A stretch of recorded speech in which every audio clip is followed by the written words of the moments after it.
아멘.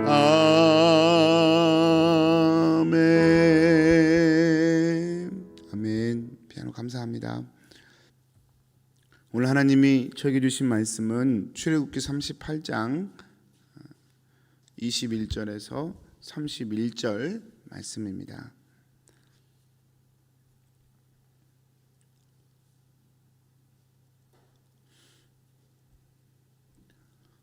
성막 곧 증거막을 위하여 레위 사람이 쓴 재료의 물목은 제사장 아론의 아들 이다말이 모세의 명령대로 계산하였으며 유다 지파 훌의 손자여 우리의 아들인 부살렐은 여호와께서 모세에게 명령하신 모든 것을 만들었고 단 지파 아히사막의 아들 오홀리압이 그와 함께하였으니 오홀리압은 재능이 있어서 조각하며 또 청색, 자색, 홍색 실과 가는 배실로 수놓은 자더라. 성소 건축 비용으로 들인 금은 성소의 세겔로 29달란트와 730세겔이며 계수된 회중이 들인 은은 성소의 세겔로 100달란트와 1775세겔이니 계수된 자가 20세 이상으로 60만 3,550명인즉 성소의 세겔로 각 사람에게 은 한 배가 곧 반 세겔씩이라.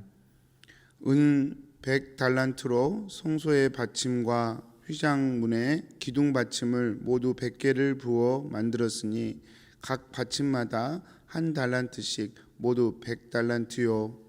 1775세겔로 기둥 갈고리를 만들고 기둥 머리를 싸고 기둥 가름대를 만들었으며 드린 놋은 70달란트와 2400세겔이라.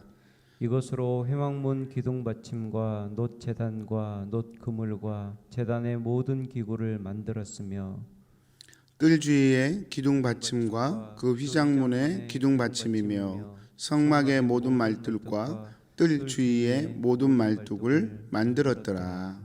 아멘. 오늘은 마치 결산 보고하는 것처럼 그렇게 보고를 하는데요. 첫 번째로 사람이 만들었다. 이다말이 이걸 다 계산했는데 성소의 기구는 부살렐이 만들었고, 다음에 성소에 쓰이는 모든 천과 또 그런 것들은 오홀리압이 만들었다. 이렇게 부살렐과 오홀리압에 대해서 보고를 하고요.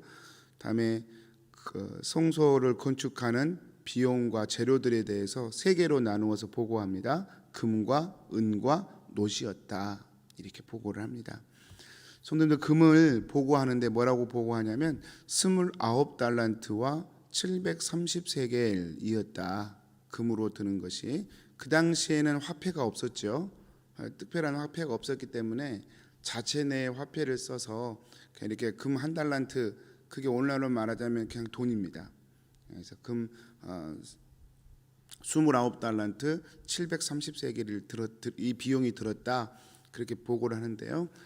금이 29달란트 들었다는 말은 금을 보통 20kg에서 40kg로 저희가 학자들이 보는데, 그래서 한 34kg 정도로 계산을 한다면 약 한 1000kg 정도의 금이 들었다. 1톤 정도의 금이 들었다. 그렇게 계산하시면 크게 틀리지 않을 것 같습니다.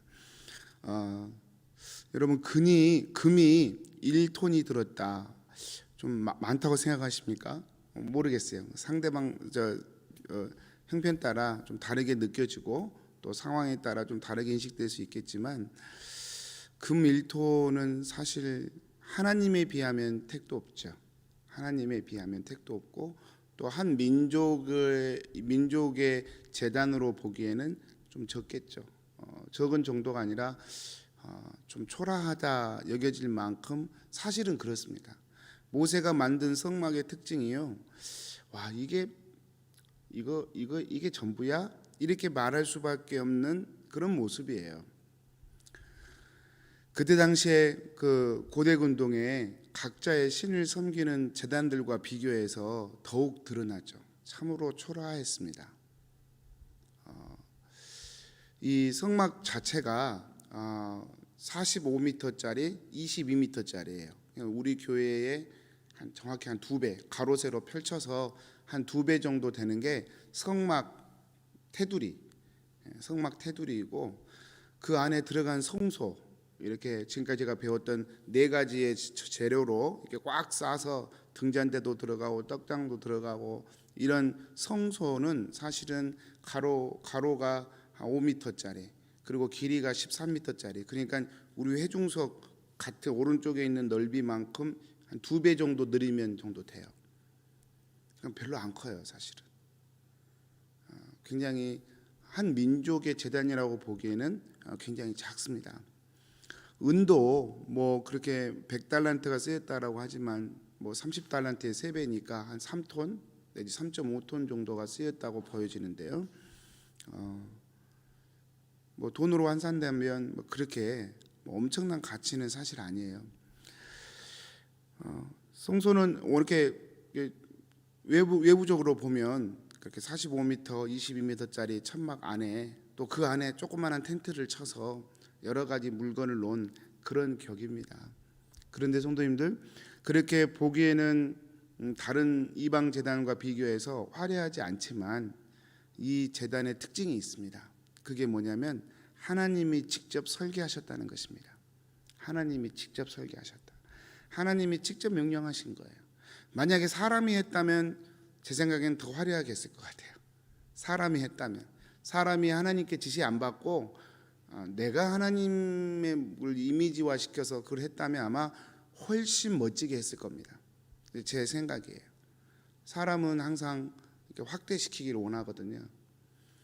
그런데 다른 이방 제단이 있으니까, 그 당시에 다 각자 신들이 있으니까, 자기 민족들의 신이 있기 때문에 그 신을 외부적으로 드러내려고 한다면 할 수만 있다면 더 멋지게 했을 거예요. 그러나 하나님이 명령하신 대로 했기 때문에 오히려 단촐했어요. 그게 하나님이 명령한 또 증거가 됩니다. 사랑하는 성도님들, 우리의 신앙이 꼭 이럴 것 같아요. 예수님께서 가이사랴 빌립보에서 정확히 이와 같은 상황이 예수님에게서 연출되지 않습니까? 가이사랴 빌립보를 지나가는데 제자들이 너무너무 놀랐어요. 너무너무 화려해서. 가이사랴 빌립보, 케사르 시저의 이름과 헤롯 빌립의 이름을 2개를 합해서 만든 도시이기 때문에 왕의 이름과 로마 황제의 이름을 갖다 붙일 도시면 화려하지 않으면 이름을 못 갖다 붙이죠. 우리 서울의 강남의 압구정동, 뭐 홍대 사거리, 그렇게 기획하면 될 거예요. 그렇게 멋있는 화려한 거리 앞에 전라도 순천 촌놈이 올라간 거예요. 얼마나 눈이 휘둥그레지겠어요. 그래서 여기도 구경하고 저기도 구경할 때 하필 그때 예수님이 물어보시죠. 너희들은 나를 누구라고 하느냐? 사람들이 나를 누구라고 하더냐?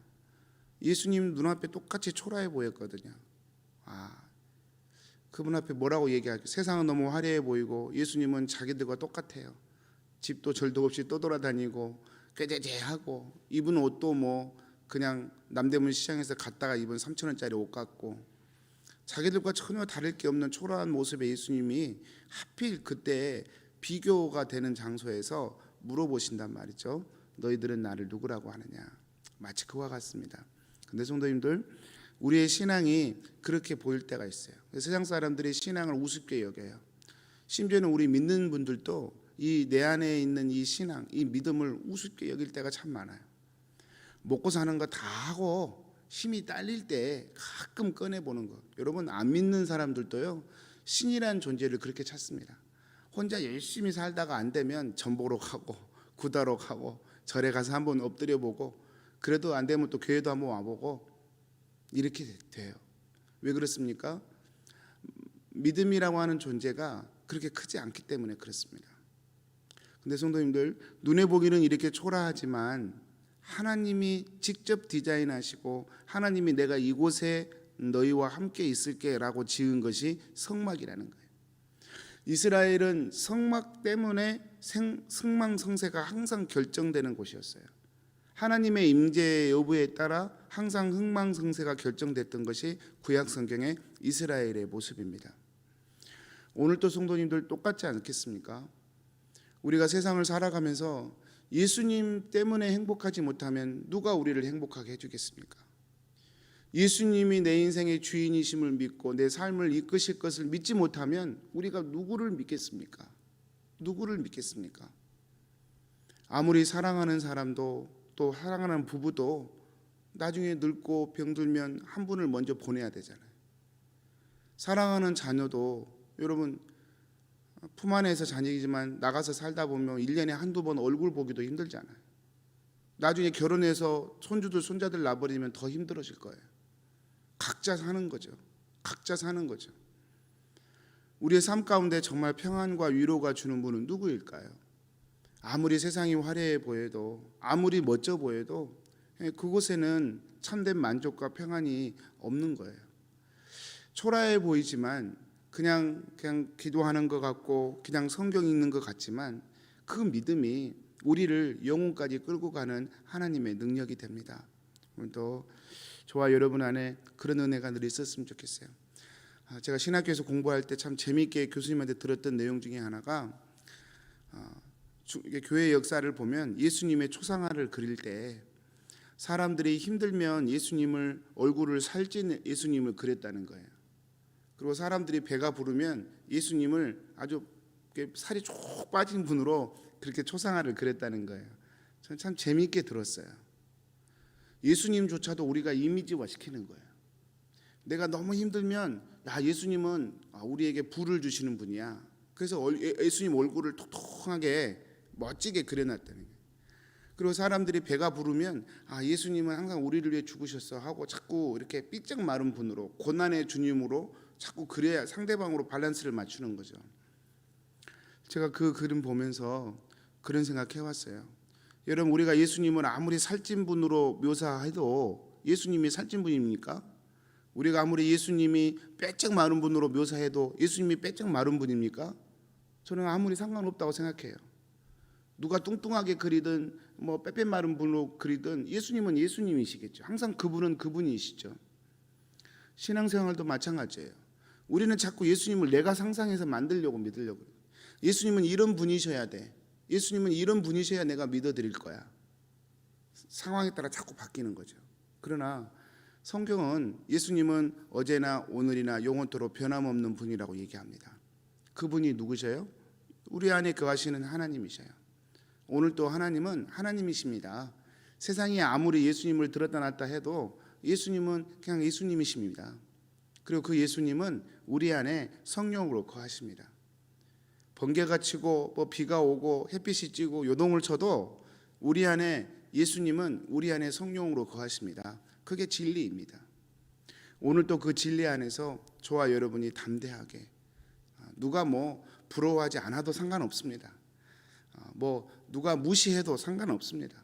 그게 무슨 대수겠습니까? 누가 우리에서 수군거려도 이 뜻은 매럽니다. 오직 주님이 우리 안에 거하시고 우리의 보호자가 되심을 우리가 믿음으로 온전히 붙든다면 우리는 오늘 또 주어진 삶에 감사하고 또 주님의 은혜와 축복 가운데 세상을 이기는 그런 삶을 살게 될 줄로 믿습니다. 그런 은혜가 저와 여러분 가운데 있게 되기를 축복합니다. 기도하겠습니다. 사랑하는 하나님, 오늘 또 하나님의 말씀을 듣습니다. 성막과 그 안에 들어갔던 금과 은과 노새의 양을 이렇게 결산하여 보고하는 말씀을 보았습니다. 하나님, 이렇게 했어도 또 세상과 비교될 수 있는 그런 초라함이 있었지만 그 초라함과 상관없이 천지를 지으신 하나님께서 직접 명령하신 성막이고 하나님이 거하시는 성막이기에 이스라엘에게는 생명과 같은 것이었음을 또한 보게 됩니다. 하나님, 오늘도 저희 안에 이렇게 성령으로 오신 주님, 제가 믿음의 눈으로 바라보고 우리가 무엇을 행하든 내 안에 하나님이 계시지, 하나님이 나와 함께 하시지, 내가 감당하지 못할 일 주님이 풀어주시고 열어주실 것을 믿으며 주님이 내 안에 사랑으로 거하고 계심을 오늘 또 말씀으로 붙들게 하시고 그 은혜 안에서 무슨 일을 만나든 감사하고 기뻐하고 행복해하며 오늘날로 살아갈 수 있도록 저희를 축복하여 주옵소서. 의지하옵고 예수님의 이름으로 기도합니다. 아멘. 하늘에 계신 우리 아버지여, 이름이